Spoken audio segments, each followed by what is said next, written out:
السلام عليكم ورحمة الله وبركاته. ازيكم يا حبايبي، عاملين ايه؟ النهارده بقى يوم التوفير، حاجة كده أكلة حرشة وجميلة وخفيفة وظريفة جدا. شوية بطاطس محمرة وشكشوكة وطماطم مخللة.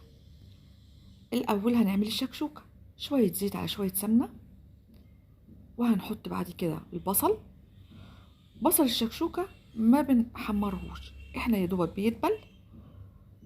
وبعد كده هنحط شوية توم وشوية فلفل، عاملاهم مع بعض في الكبة، بيفرقوا قوي. وهنقلبهم كده وناخدوا تشويحة مع البصل، بيدوا الريحة وطعم في منتهى الجميل.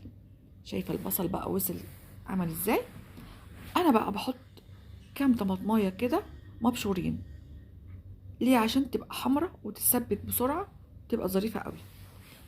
ادي اتسبكت اهي. حط شوية فلفل وشوية ملح، ظبط لها ملح وفلفلها. منحطش عليها اكتر من كده، ما بحطش حاجة تانية خالص عليها.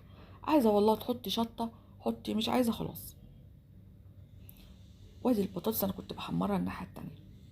ادي البيض هنزله بقى على الايه، طماطم، بعد ما اتسبكت وبقت حلوة كده.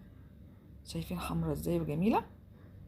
لان الطماطم انا بشرتها ما عملتهاش في الخلاط، لما بتتعمل في الخلاط بتبقى لونها فاتح.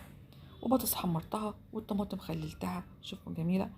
وادي الشكشوكة خلصت، أكلة ظريفة واقتصادية.